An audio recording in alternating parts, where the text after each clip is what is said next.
본문에 들어가기에 앞서 잠깐 설교에 대한 개념을 말씀드리겠습니다. 설교는 하나님 말씀의 선포입니다. 설교는 여러분에게 착하게 살아라, 좋게 살아라, 세상을 이렇게 사는 것이 바르게 사는 것이다 라고 하는 것을 가르치는 시간이 아닙니다. 설교는 오로지 하나님 말씀의 선포입니다. 여러분의 굳어진 마음과 완고한 신념들이 깨어지는 시간입니다. 설교는 하나님의 말씀이 여러분의 심령을 꿰뚫어서 여러분의 신앙, 여러분의 믿음에 대해서 용기를 주고 위로하는 시간입니다. 설교는 교훈과 가르침의 시간입니다. 설교는 예언의 시간입니다. 예언이라고 하는 것은 하나님의 계획을 말씀하는 시간이라 이 말씀입니다. 설교를 통해서 여러분 감동을 얻으려 하거나 설교를 통해서 여러분이 세상을 어떻게 사는 것에 대해서 배우고자 한다면 큰 착각입니다.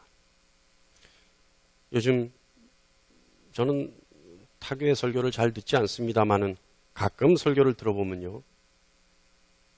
요즘 세대가 감성의 세대라고 하니까 설교 내용이 상대에게 감정을 자극해서 눈물을 흘리게 하는 설교가 많아요.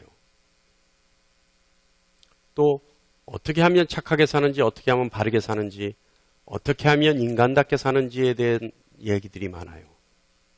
근데 제가 이 시간 단언합니다. 그것은 설교가 아닙니다. 그것은 괴설입니다. 사람의 소리입니다. 설교는 절대 사람을 감동시키는 것이 설교가 아닙니다. 이 시간은 굳어져 있는 여러분의 심령이 깨어지는 시간입니다. 무지한 여러분에게 하나님의 말씀에 가르침이 있는 시간입니다.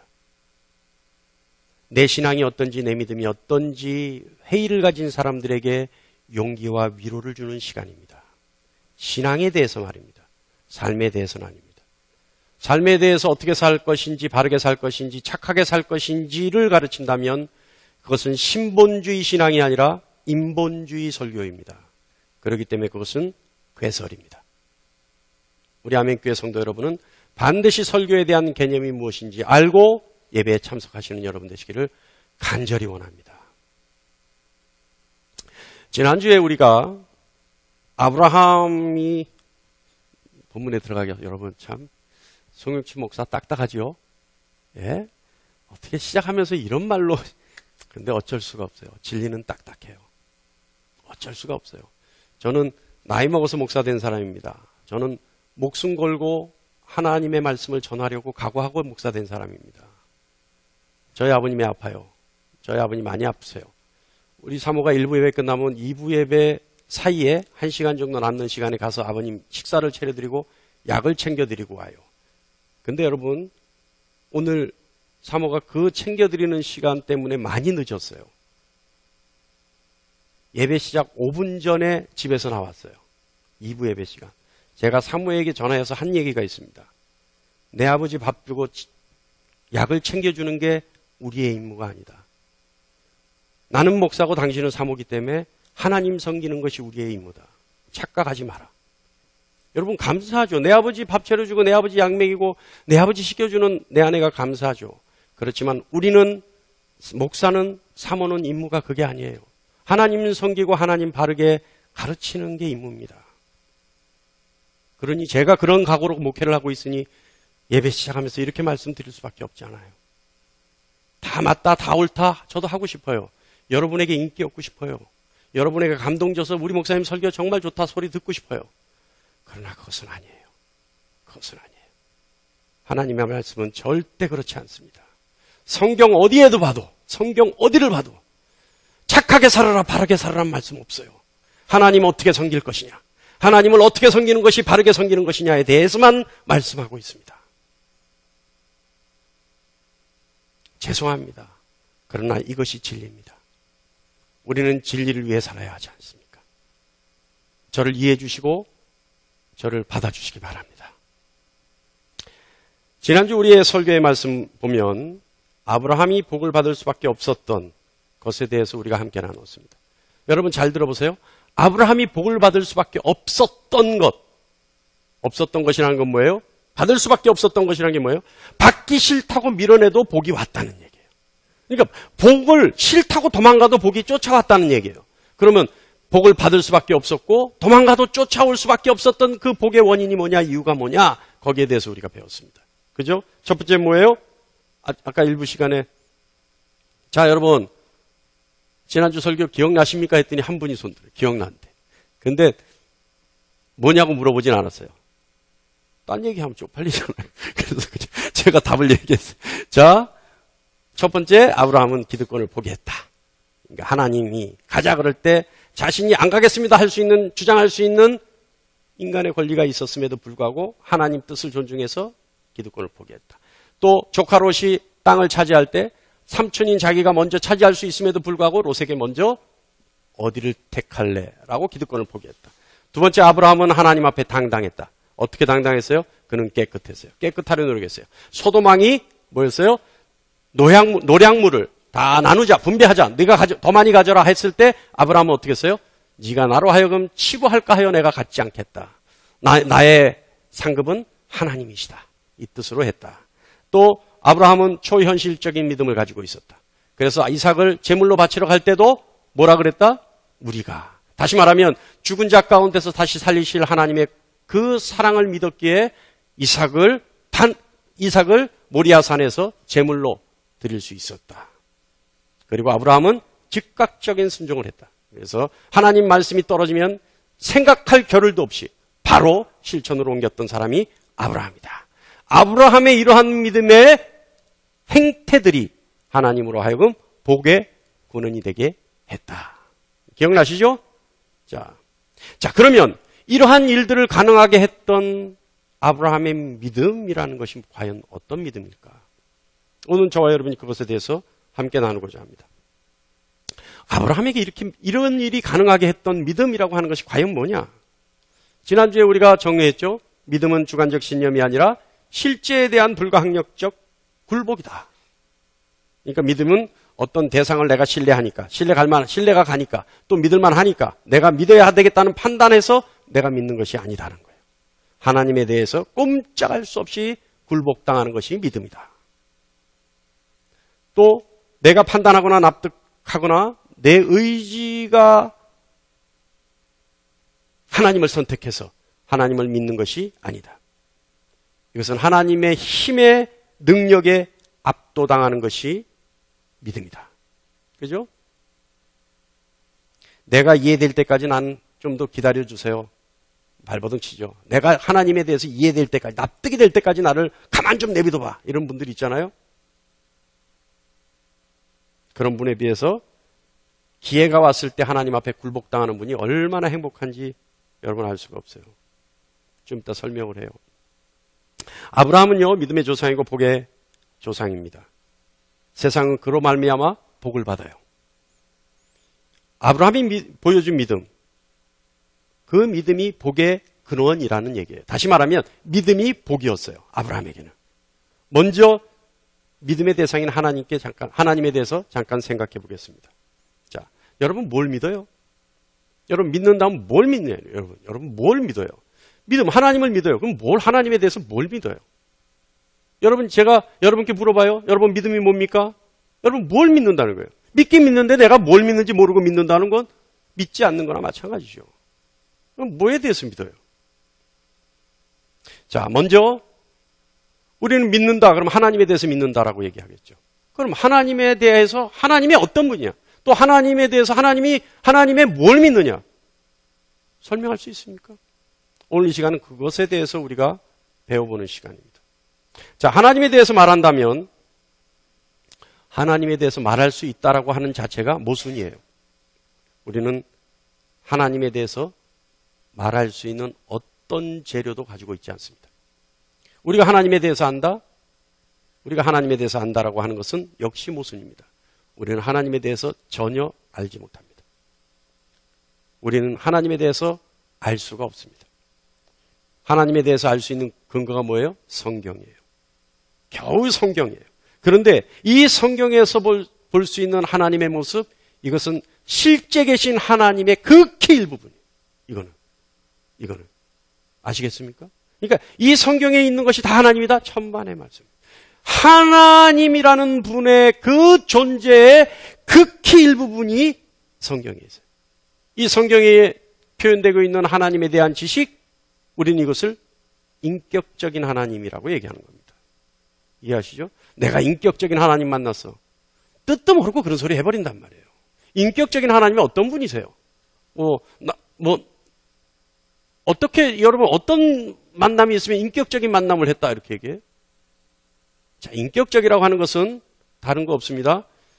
창조주 하나님이 우리가 전혀 볼 수도 없고 생각할 수도 없고 만질 수도 없고 느낄 수도 없고 우리의 지식과 상식으로는 가름할 수도 없는 그 하나님이 내가 볼 수 있는 모습으로, 내가 들을 수 있는 말씀으로, 내가 알 수 있는 모습으로 오셔서 나에게 내가 하나님이라고 보여주신 그분이 인격적인 하나님이에요. 그러니까 하나님이 눈높이를 낮춰주신 것이 인격적인 하나님이에요. 그럼 우리가 인격적인 하나님 만났는데 누굴 만났어요? 예수 그리스도께서 인격적인 하나님이신 거예요. 할렐루야? 이해하십니까? 그러니까 예수님 봤을 때 우리가 예수님의 형태를 알 수 있고 예수님의 모양을 알 수 있잖아요. 그러니까 그분이 인격적인 하나님. 하나님이 인격적이시다. 하나님이 그 높은 곳에 계시다가 낮은 모습으로 오셔서 나에게 알아볼 수 있고 들을 수 있고 인식할 수 있는 모양으로 오신 분이 인격적인 하나님. 자, 그 하나님이, 자, 그러면 그 하나님, 성경에 있는 그 하나님, 성경에 있는 하나님에 대한 설명, 다시 말하면 하나님에 대한 성품, 이것을 우리는 신학적 용어로 속성이라고 합니다. 하나님의 속성, 하나님의 속성. 그러니까 하나님이 성경과 기독교 역사를 통해서 당신의 성품을 보여주신 것, 이 성품이 속성이라는 거예요. 자, 그럼 여러분 하나 물어보겠습니다. 이 속성들을 막 맞추어서 다 모아놓으면 하나님의 모습이 될까요? 한번 생각해 보세요. 아니, 잠깐, 알건 모르건 상관없어요. 한번 생각해 보는 거예요. 이 속성들을 다 모아서, 긁어 모아서 딱 하나로 만들어 놓으면 하나님의 모습이 될까요? 될 수가 없어요. 자, 아이들에게 눈의 사진, 코의 사진, 입의 사진을 주고 얼굴을 맞춰봐 그러면 아이들은 눈이 어디 있고 코가 어디 있고 입이 어디 있는 줄 아니까 딱 맞춰버려요. 사람의 얼굴의 모습을 맞춰요. 그죠? 그런데 눈이 어디 있고 코가 어디 있고 입이 어디 있는지 모르는 존재는 아무리 그 사진을 줘서 얼굴을 만들어 보라 해도 얼굴을 만들지 못해요. 이해하십니까? 퍼즐을 맞출 때도 퍼즐에 밑그림이 있으니까 퍼즐을 맞출 수 있어요. 퍼즐에 밑그림이 없으면 절대 퍼즐을 맞출 수가 없어요. 이해하십니까? 자, 하나님에 대한 속성이 아무리 많이 우리가 알고 있다 하더라도 하나님에 대한 전체 그림을 우리가 모르기 때문에 그 속성을 아무리 맞춰놔도 하나님의 모습은 될 수 없다 이 말이에요. 이해하십니까? 이거 이해하세요? 이해하셔야 돼요. 아이고, 이해하면 또 시간 길어지니까 그냥 넘어가야지. 안 돼요. 이해하셔야 돼요. 그러니까 우리 딱 하나님에 대해서 우리는 알 수 있는 것은 아무것도 없다. 단 하나님이 성경과 기독교 역사를 통해서 보여주신 조그마한 조각들이 하나님의 성품으로 우리가 인식되고 그것을 우리는 하나님의 속성이라고 한다. 여기까지 아시면 돼요. 자, 그러니까 이런 것들을 막 모아서 이거 하나님이다 라고 했으면 우리는 뭐예요? 만약에 그렇게 알고 있다면 우리는 뭐예요? 하나님에 대한 조각들을 모아서 우리가 만든 하나님을 만든 결과가 되는 거예요. 그러니까 창조주 하나님과 전혀 다른 모습의 하나님을 우리가 만들어서 그 하나님을 믿게 되는 오류를 범하는 겁니다. 하나님은요, 그분에게서 우리가 무엇인가 뺄 수도 없고 그분에게 우리가 무언가 더할 수도 없는 분이에요. 첨가할 수도 없어요. 우리는 하나님에 대해서 얘기할 때 긍휼하신 하나님, 불변하신 하나님, 영원하신 하나님 이런 말을 하죠. 그것은요, 하나님이 우리에게 보여주신 하나님의 성품에 우리가 이름 붙인 것에 불과해요. 이해하시죠? 이거 이해하시죠? 예. 하나님이 우리에게 보여주신 하나님의 성품을 우리가 거기다 적당한 이름을 갖다 붙인 것이 긍휼의 하나님, 인자하신 하나님, 영원하신 하나님, 불변의 하나님 이렇게 붙인 것에 불과하다 이 말이에요. 하나님은 우리의 이해력과 우리의 지식과 우리의 상식으로는 도저히 이해할 수 없는 그런 분이 하나님이셔요. 그분이 하나님이셔요. 이해하세요? 혼란스러워요? 그러나 들으세요. 아멘 아멘 하면서 들으세요. 자, 그래서 우리는 그저 하나님을 어떻게 고백하느냐? 가장 정확한 표현은 하나님은 하나님이십니다 라고 하는 것이 가장 정확한 표현이에요. 태초에 하나님이 천지를 창조하시니라, 이 고백이 가장 정확한 고백. 그러니까 하나님은 그냥 하나님이십니다. 뭐 어떤 하나님이십니다, 저런 하나님이십니다. 천만의 말씀이에요. 천만. 하나님은 하나님이십니다. 하나님은 하나님. 이렇게 고백하는 거예요. 세상 종교들은 뭐예요? 세상 종교들은 그런 하나님의 인식의 조각들을 조금 가져다가 자기네 상상력과 이해력과 지식을 퍼부어서 다른 어떠한 형태로 만들죠. 그것이 우상이에요. 그래서 로마서 1장 20절에 바울은 얘기합니다. 창조로부터 그의 보이지 아니하는 것들, 곧 그의 영원하신 능력과 신성이 그가 만드신 만물에 분명히 보여져 알려졌나니 그러므로 그들이 핑계하지 못할지니라. 그러니까 하나님이 지으신 피조물에 반드시 하나님을 인식할 수 있는 성품들을 하나씩 하나씩 다 놔뒀다는 거예요. 돌에도 놓고 산에도 놓고 별에도 놓고 나무에도 놓고 다 놔뒀다는 거예요. 그런데 사람들이, 무지한 사람들이 그거 하나를 붙잡고 하나님, 이게 여기에 신성이 있으니까, 뭔가 신성이 느껴지니까 이것이 하나님이다, 하나님이다, 하나님. 그렇게 해서 만들어졌는데, 사실은 왜 그렇게 하나님이 하셨냐? 나중에 우리는 하나님 모릅니다라고 하는 핑계하지 못하게 하려고 만들어놨는데, 무지한 인간들이, 오염된 인간들이, 죄 많은 인간들이 그것을 하나님으로 섬기기 시작했다. 이해하시죠? 그래서 어떻게 성황당이 있고 동네 어귀에 가면 뭐가 있어요? 나무에다가 새끼 꼬아놓고 거기다 치성 드리는 거예요. 그게 어리석은 짓이죠. 자, 우리는요, 무엇을 믿느냐 그렇다면, 이런 하나님인데 우리는 알 수 없는데 어떻게, 그러면 무엇을 믿어야 되느냐? 자, 여기 믿음의 실체가 나옵니다. 믿음은 뭘 믿어요? 하나님이신 하나님, 우리가 고백하는 하나님은 하나님이십니다라고 하는 그 하나님, 그 하나님께 나갈 수 있는 길이 예수 그리스도 한 분이시라는 것을 믿는 거예요. 믿음이 그거예요. 믿음이. 그분께 나가고 그분께 들어갈 수 있고 그분으로부터 뭔가 받을 수 있는 유일한 통로와 길이 예수 그리스도입니다라는 사실을 믿는 것이 믿음입니다. 예수님이 하나님이시라는 사실을 믿는 거예요. 우리의 죄를 사하기 위해 십자가에 돌아가셨다는 것을 믿는 거예요. 예수 그리스도께서 우리를 죄를 대신해서 십자가에 달려 돌아가시면서 속죄 제물과 화목 제물이 되셨다는 사실을 믿는 거예요. 예수님이 부활하셨다는 것을 믿는 거예요. 그 예수님이 심판하기 위해 우리에게 다시 오신다는 사실을 믿는 거예요. 예수님의 심판을 통해 우리가 영원히 살 수 있다는 것을 믿는 거예요. 이것이 믿는 거예요. 이것이 믿음. 좀 더 디테일하게 얘기하면 예수님의 십자가에 달려 돌아가실 때 나도 예수 그리스도와 함께 십자가에 죽었다는 거예요. 그래서 그때 내 죄도 사하여졌다는 거예요. 내 죄와 죄책이 다 사라져버렸다는 거예요. 그리고 예수께서 부활하실 때 나도 함께 부활했다는 것을 믿는 겁니다. 그래서 예수를 믿는 사람은 거듭났다 얘기하는 거예요. 거듭남이 뭐예요? 죽었다가 다시 살아났다는 거예요. 할렐루야.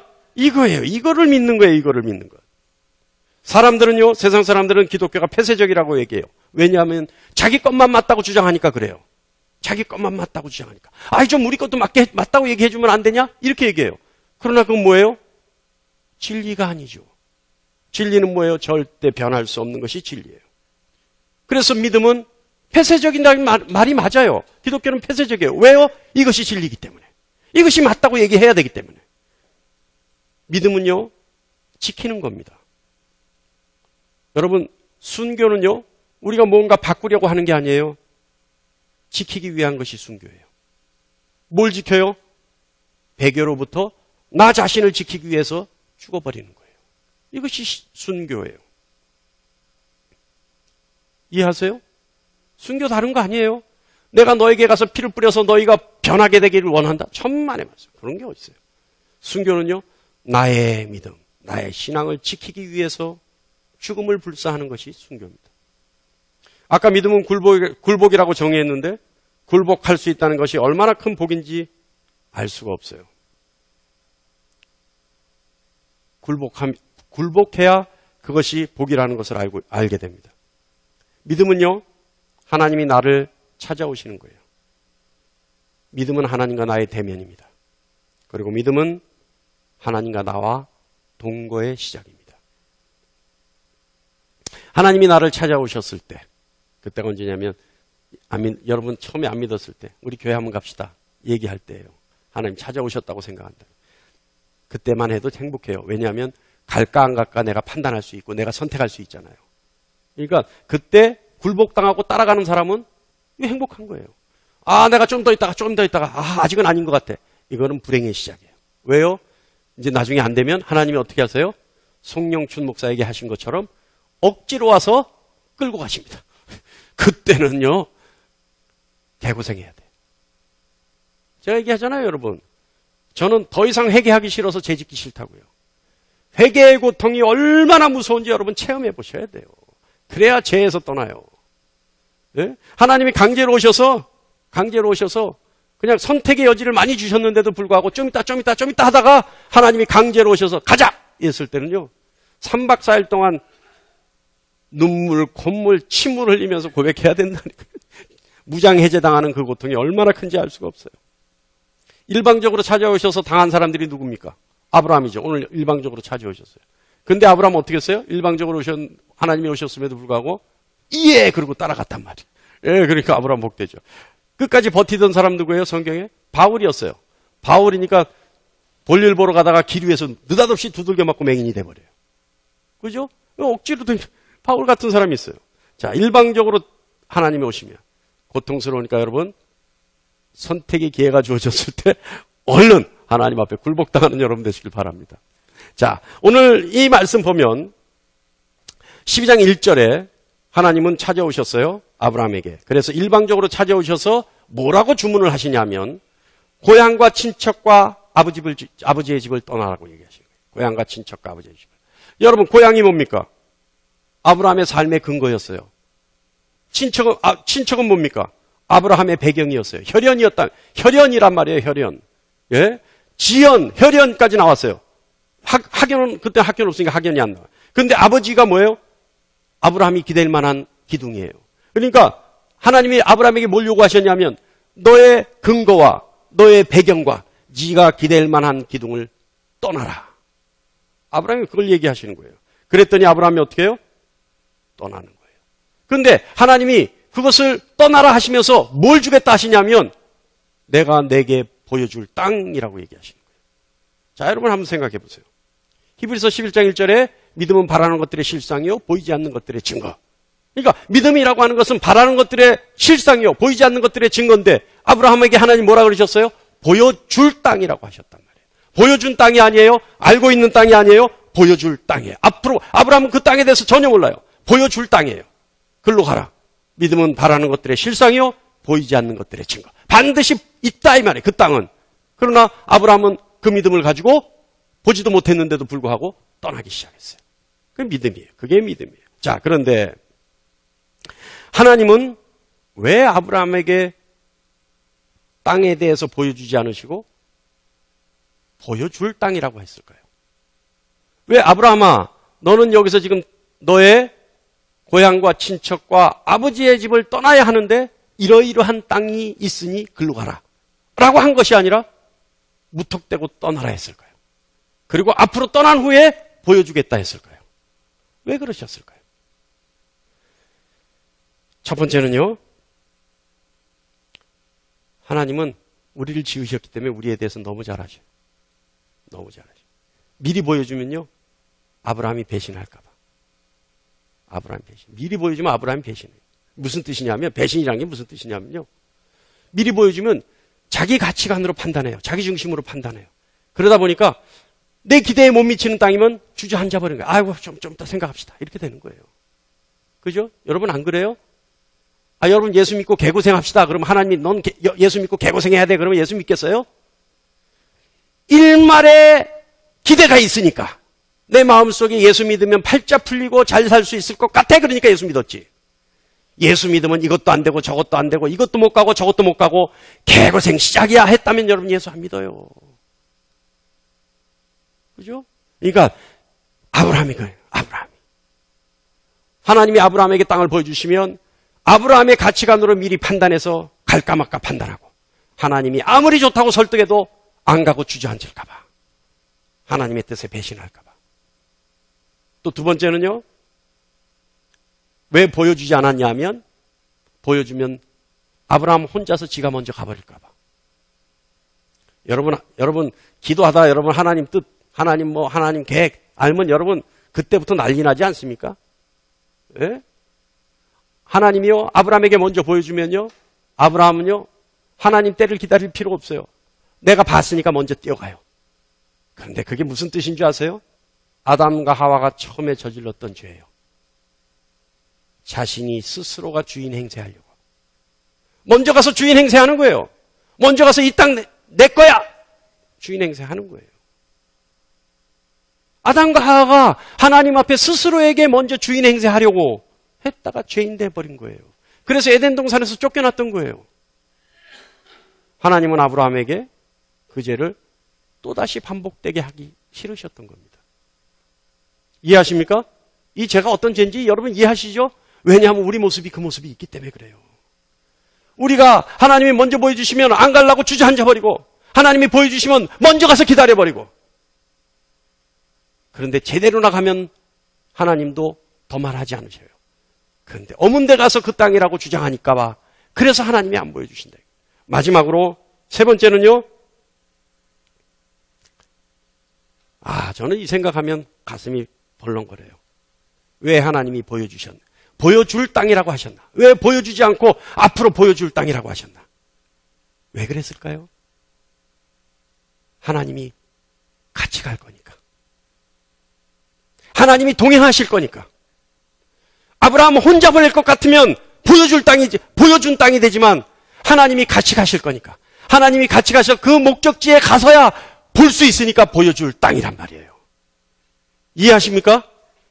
할렐루야. 하나님이 동행할 건데 뭐하러 그걸 굳이 이해를 못하는 사람에게 설명을 해요. 옛날에 제가 일본에 유학 갔는데 가다카나 히라카나도 모르고 갔어요. 일본에 가서 공부를 하는데 이제 처음에 일본에 도착해서 동경에 도착을 해서 이제 며칠 있다가 친구 집을 가야 되는데 친구 녀석이 사이타마 갱이라는 데서 거기에 이제 경기도예요.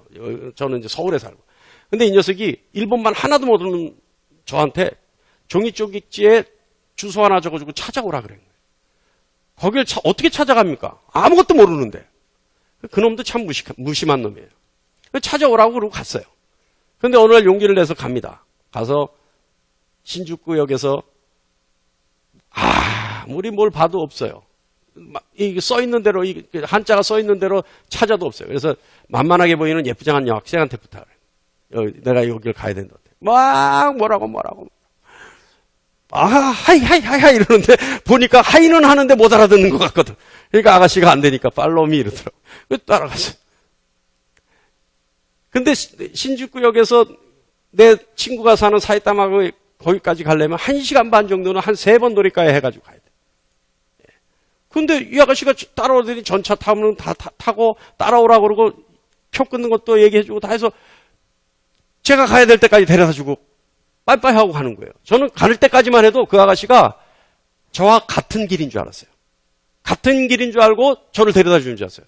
알고 보니까 이 아가씨는 전혀 다른 반대 방향이었어요. 근데 도대체 못 알아들으니까 길 잊어버릴까 봐 걱정이 돼서 저를 데려다 주고 간 거예요.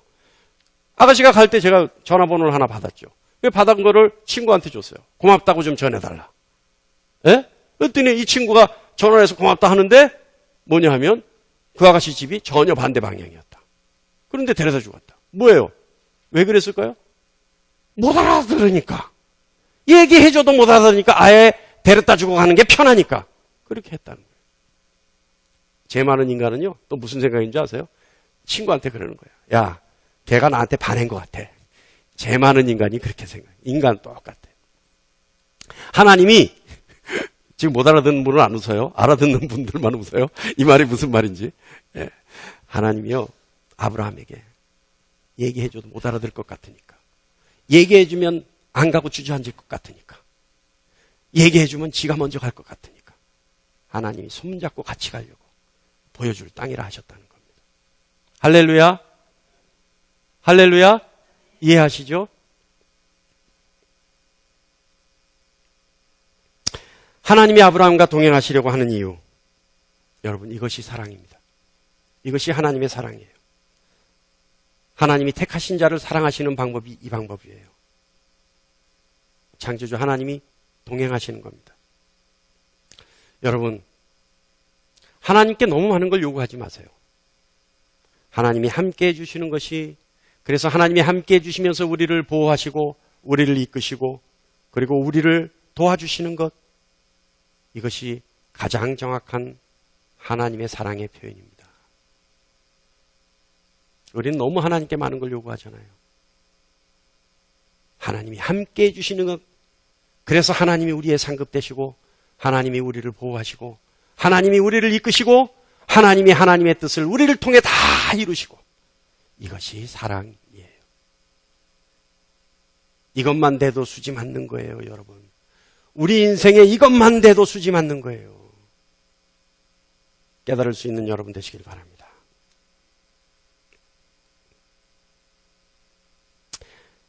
나와 여러분, 아까 우리가 그랬죠. 무엇을 믿느냐? 이런 하나님께 나갈 수 있는 유일한 길이 예수 그리스도라는 그 그리스도를 믿는 것이 믿음입니다. 이해하십니까? 그 예수님을 우리가 고백하는 것, 이것이 믿음의 시작입니다. 예수님께 나아가고 그 예수님과 함께 하나님께로 나가는 것, 그 예수님을 믿는 것, 이것이 믿음입니다.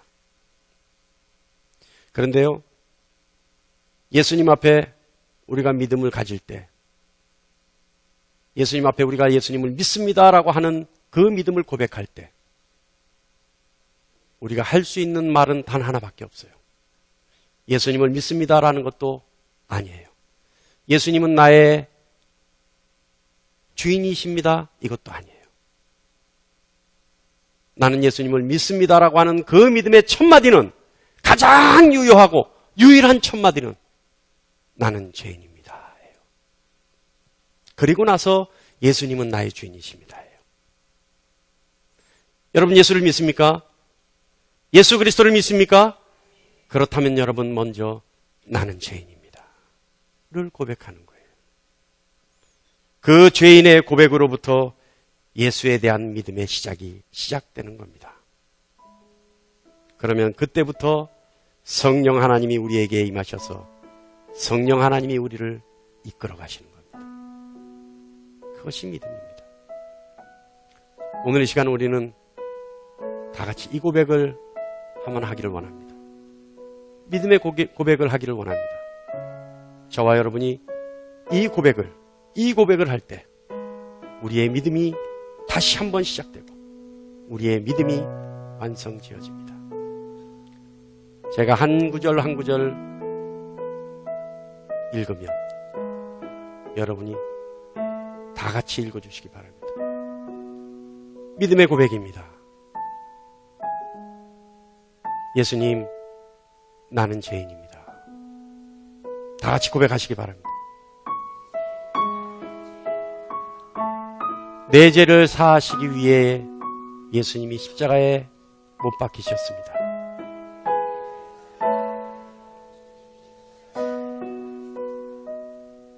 그 십자가의 공로로 내 죄가 사하여졌습니다.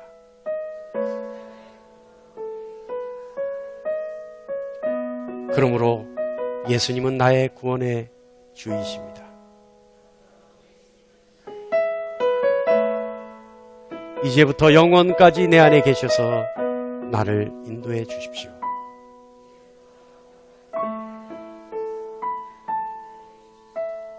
할렐루야.